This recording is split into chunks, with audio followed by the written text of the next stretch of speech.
Assalamualaikum warahmatullahi wabarakatuh.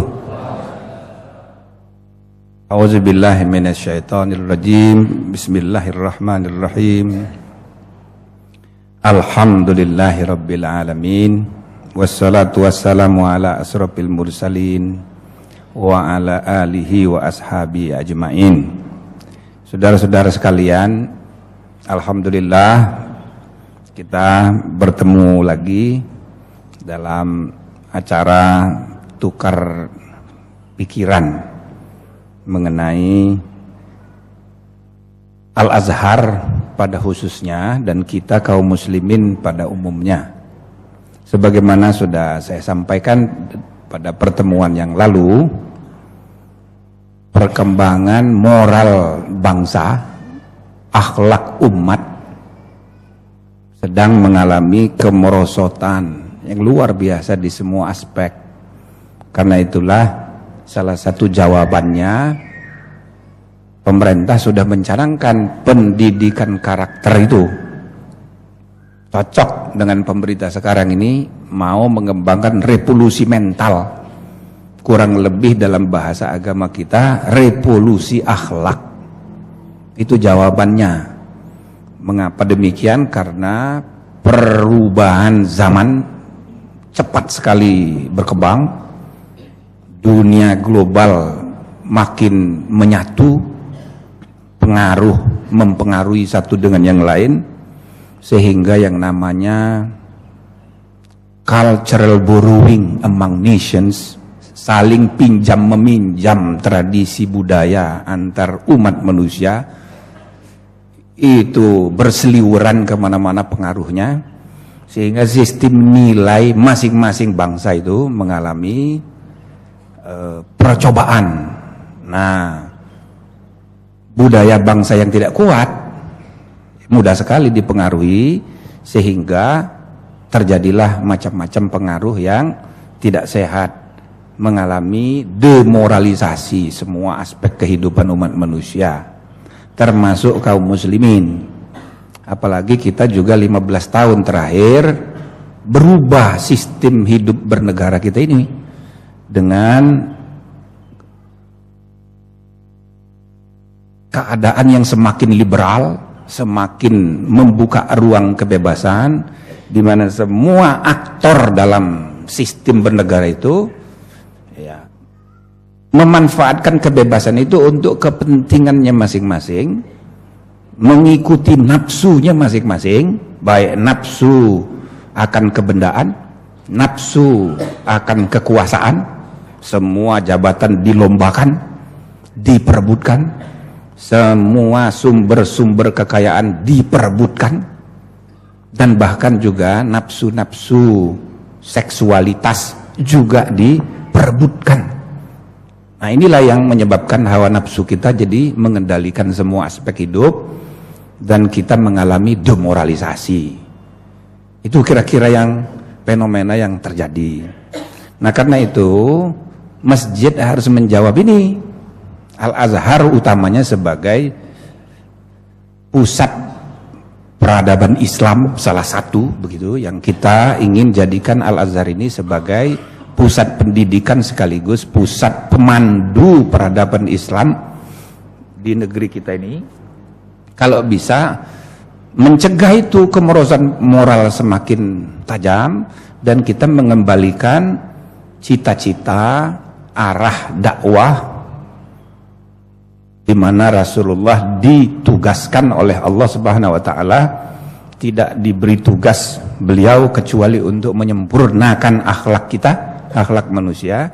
Maka kita harus berbuat sesuatu melalui Al-Azhar dan segenap sistem pendidikannya. Karena itu waktu tempo hari kita ingin mencanangkan supaya Al-Azhar ini menjadi salah satu model ya pendidikan berkarakter itu macam mana. Kira-kira begitu. Dan alhamdulillah sekarang di sini ada pengurus, ada jamaah tentu saja, ada guru, ada kepala sekolah. Nah, ini tidak mudah gitu. Kurikulumnya sudah, tapi prakteknya itu tidak mudah. Lagi pula kurikulum 2013 itu kan tidak sempurna juga, namanya juga buatan manusia, ada saja kurangnya. Tapi meskipun banyak kekurangannya, ya kita berhak untuk mengadakan penyesuaian, perubahan di tataran pelaksanaan. Tapi melaksanakannya pun tidak mudah juga. Kayak apa itu pendidikan berkarakter itu? Jadi saudara-saudara, intinya kalau pendidikan ada aspek afektif, psikomotorik, dan kognitif, kira-kira yang harus kita utamakan yang afektifnya. Jadi semua mata pelajaran, semua bahan ajaran, ya kita orientasikan untuk yang afektifnya itu. Termasuk misalnya ilmu sejarah, bukan pengetahuannya tentang tahun dan tokoh-tokoh sejarah, tapi sikap murid kepada sejarah itu. Bagaimana sikap murid kepada sejarah. Matematik bukan apal rumus, tapi bagaimana murid-murid kita itu jadi mencintai matematik itu, aljabar matematik, sebagai cara untuk menghisap dirinya masing-masing, cara untuk menjadi sarana untuk mendalami, meningkatkan iman dalam rangka menemukan, memahami gejala-gejala sunnatullah. Kira-kira begitu. Bagaimana semua mata pelajaran itu kita beri tekanan pada aspek akhlaknya, pada aspek karakternya, pada aspek afektifnya. Kalau menurut taksonomi Bloom, afektif, kognitif, psikomotorik. Nah, kita beri tekanan pada yang pertama, afektifnya. Dengan begitu kita akan punya kesempatan mempraktekkan ide untuk pendidikan karakter itu. Intinya bagaimana siswa-siswa Al-Azhar kita ini berkarakter gitu, berakhlak mulia. Kritik kita ini juga kepada apa yang kita praktekkan sendiri di lingkungan umat Islam. Dakwah kita terlalu orientasi akidah atau syariah yang tidak seimbang dengan akhlak gitu. Maka orang yang hanya orientasi akidah akan menghasilkan semangat keberagamaan yang emosionalistik. Tapi kalau dakwah yang terlalu menekankan aspek syariah, fikhiyah, biasanya terlalu rasionalistik. Dua-duanya kalau tidak seimbang, tidak menghasilkan pembentukan karakter. Semangat keagamaannya tinggi tapi tidak sholat, sholatnya khusyuk tapi kelakuannya tidak sama dengan doanya di dalam sholat. Nah, padahal yang paling diutamakan dalam agama kita itu pengaruhnya bagi terbentuknya karakter, akhlak. Nah, ini yang sudah kita bicarakan.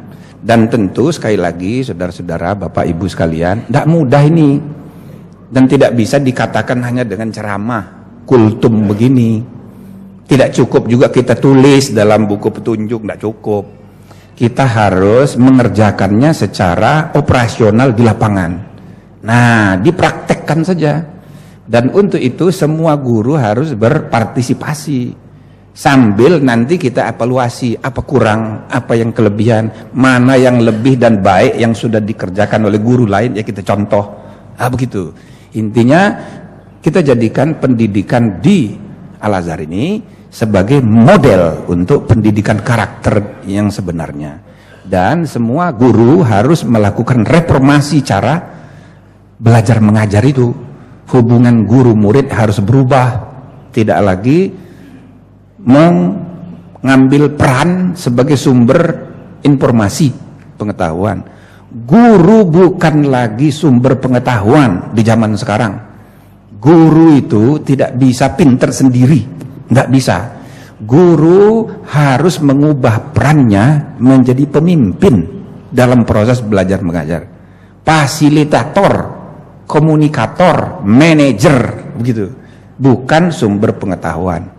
Dia hanya memimpin, mengelola proses belajar mengajar itu, atau proses pembentukan karakter bersama. Jadi Bapak Ibu saudara-saudara sekalian, itu yang kita harapkan. Maka itu kita mengadakan pertemuan sebulan sekali ini, sehingga ada komunikasi antara pembina yayasan dengan Bapak Ibu sebagai pelaksana di lapangan. Kita ingin sekali Al-Azhar ini jadi contoh pendidikan akhlak mulia itu. Pendidikan karakter semua orang sedang bicara sekarang. Tapi kita pendidikan karakter yang islami. Karena al-Islam, agama kita sudah 14 abad membuktikan bahwa nilai-nilai Islam itu menjadi saksi bagi sejarah peradaban umat manusia. Sekarang dunia Islam sedang menghadapi masalah. Seluruh dunia sekarang ini takut kepada Islam. Muncul gejala Islamofobia di mana-mana. Sedangkan zaman sudah mengalami globalisasi di mana semua umat manusia itu saling bergaul satu dengan yang lain dekat. Dan dunia di mana kita ini hanya kira-kira 20% isinya, dunia ini yang muslim itu 20%. Rata-rata yang 80% itu takut kepada Islam. Ketika simbol-simbol Islam dipakai untuk hal-hal yang sifatnya menakutkan. Ada saja, sudah teroris, sekarang ada lagi ISIS. Entah siapa yang mulai, tapi semua itu kan menggunakan nama Islam.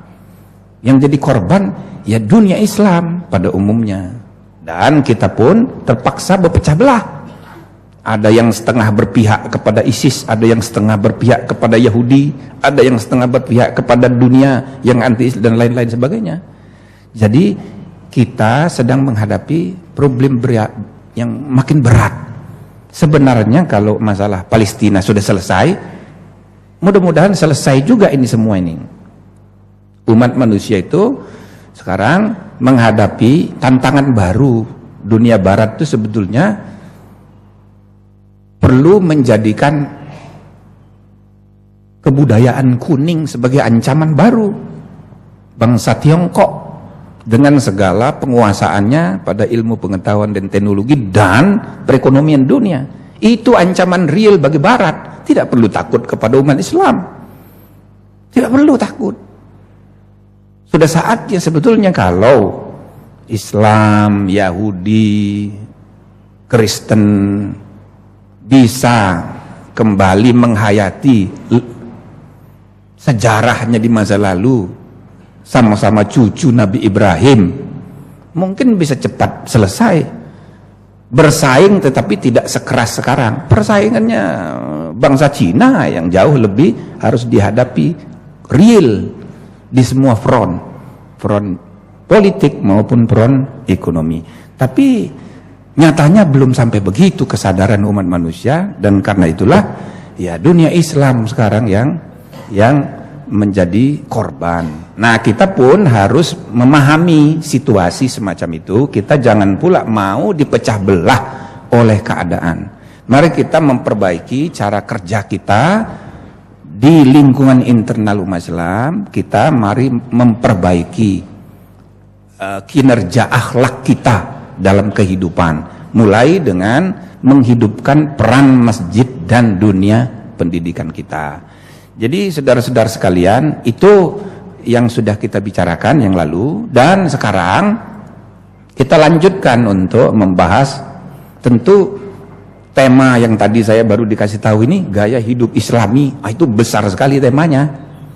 Semua yang kita bicarakan bertahun-tahun ya ujung-ujungnya gaya hidup Islami itu.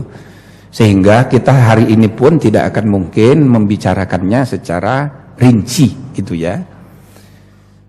Intinya adalah saudara-saudara sekalian, kita harus merinci itu apa yang kita maksud dengan pendidikan karakter itu. Banyak sekali nilai-nilai Islami yang sudah kita bicarakan, tapi belum kita implementasikan dalam hidup nyata. Kehidupan pribadi, keluarga kita, dan juga dalam kehidupan kita bermasyarakat. Salah satunya misalnya soal menghadapi situasi yang berkembang. Bagaimana umat Islam bisa menanamkan ya di dalam proses pendidikan kita ini sikap husnuzon, sikap prasangka baik kepada semua masalah yang kita hadapi. biasanya kita akan selalu negative thinking. Nah, bagaimana kita menanamkan kepada murid-murid kita sikap positif? Kita lihat misalnya bagaimana, bandingkan dengan bagaimana pendidikan di tempat lain. Misalnya di Amerika, di Eropa, di Jepang.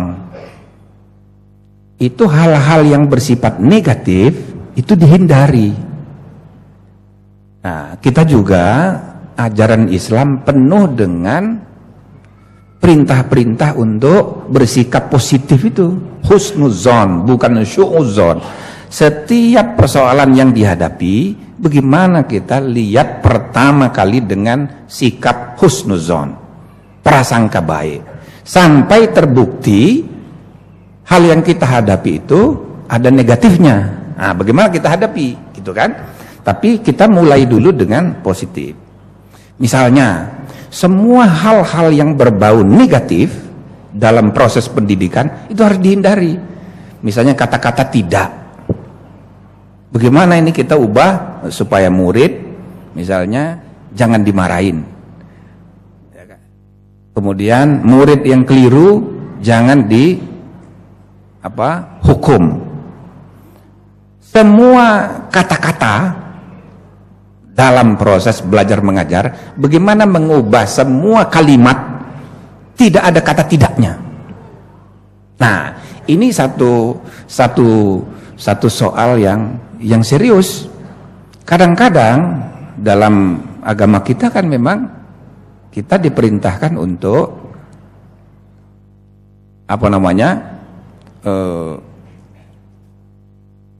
dua-duanya. Jadi diperintahkan untuk menyeru kepada kebaikan dan mencegah kemungkaran, kan begitu. Tapi dalam praktek kita ini terlalu banyak kemungkarannya itu yang kita utamakan. Menyeru kepada kebaikan itu agak kurang. Nah, bagaimana ini menjadi bahan diskusi di lingkungan guru-guru, mengubah karakter pendidikan kita untuk positive thinking itu, husnuzon itu. Ini soal serius. Ini soal serius, tapi kadang-kadang kita tidak terlalu peduli ini. Karena kultur kita ini sudah tidak seimbang antara positive thinking dengan negative thinking itu. Dalam praktek kita selalu berpikir negatif. Itu yang lebih mendominasi kebiasaan kita. Padahal saudara-saudara sekalian, dalam semua masalah yang dihadapi, baik kita menghadapi segala sesuatu maupun segala perbuatan, itu beda sama sekali itu. Kalau kita menghadapi segala sesuatu mulai dengan negatif, dengan su'uzon, prasangka buruk, itu membuat kreativitas kita berbangsa, bermasyarakat, itu mandek. Tapi kalau kita mulai dengan husnuzon, itu berbeda sama sekali. Misal, orang ada cerita dalam teori mengenai teori manajemen usaha, pemasaran. Misalnya seorang membuat pabrik sepatu, lalu pengusaha ini mengadakan penelitian ke suatu masyarakat di atas gunung. Coba dicek di sana itu masyarakatnya bagaimana. Kira-kira kita bisa jual sepatu nggak di sana? Katakanlah ini di satu masyarakat di Afrika sana. Lalu dibuatlah riset oleh manajer perusahaan itu. Sampai di sana setelah diteliti, ternyata tidak ada yang pakai sepatu. Maka si peneliti ini pulang lapor. Bos, ternyata di sana nggak ada yang pakai sepatu, maka tidak mungkin kita membuat pabrik di sana, pasti nggak laku. Kesimpulannya begitu. Jadi nggak ada guna kita bikin pabrik. Tapi si pengusaha ini tidak puas, kirim lagi tim kedua. Tanpa sepengetahuan tim 1 dan tim 2 juga tidak tahu kalau ada tim sebelumnya. Tim kedua ini pulang dengan kesimpulan yang berbeda. Pak, ini ternyata di sana tidak ada yang pakai sepatu, maka ini kesempatan bagi kita membuat pabrik sepatu, karena belum ada yang pakai sepatu. Nah, bayangkan ini kasus, faktanya sama, tapi kesimpulannya berbeda. Hanya karena satunya su'uzon, satunya husnuzon. Satunya positive thinking, yang satu negative thinking. Saudara-saudara, zaman sekarang yang namanya teori pemasaran itu sudah berubah. Semua orang itu dengan gaya positif itu, teori tentang pemasaran modern itu. Kalau zaman dulu orang membuat pabrik, orang memproduksi berdasarkan hasil survei pasar. Tapi sekarang enggak lagi. Orang memproduksi apa saja, penemuan mutakhir dibuat saja pabriknya. Lalu sesudah itu buat iklan, mendorong orang untuk membeli produk baru itu. Dan inilah yang menyebabkan yang namanya industrialisasi berkembang cepat sekali. Karena cara berpikirnya berubah. Ini satu kasus, ya. Dan di semua aspek, semua bidang sama begitu. Jadi kreativitas itu muncul dari husnuzon, sikap berpikir positif. Ketemu sampah, kita kaum muslimin yang diutamakan baunya. Tutup hidung, lalu kemudian sampahnya dibuangnya ke kali lagi, gitu kan? Jadi kita negatif gitu, semua persoalan, semua benda kita lihat negatifnya dulu. Tapi orang modern sekarang karena didikan husnuzon, sikap positif, itu tidak demikian. Pikiran pertamanya melihat sampah itu, bagaimana sampah ini bisa bermanfaat. Nah, maka jadilah industri recycling berkembang di mana-mana. Jadi, saudara-saudara sekalian, sesuatu yang sampah sekalipun ada sisi positifnya, dan selama sisi positif itu, ya, itu yang dikembangkan, itu berkembang kehidupan. Ini contoh yang kedua. Banyak lagi contoh-contoh yang lain bahwa sikap positif, sikap husnuzon terhadap benda, husnuzon terhadap peristiwa, husnuzon terhadap suatu keadaan, ya, itu menjadi sumber kemajuan. Nah, misalnya menghadapi keadaan sekarang ini DPR tandingan, misalkan gitu kan, atau bangsa kita terbelah dua sesudah pilpres. Bagi orang yang melihat sisi negatifnya, nggak bisa makan, nggak bisa tidur.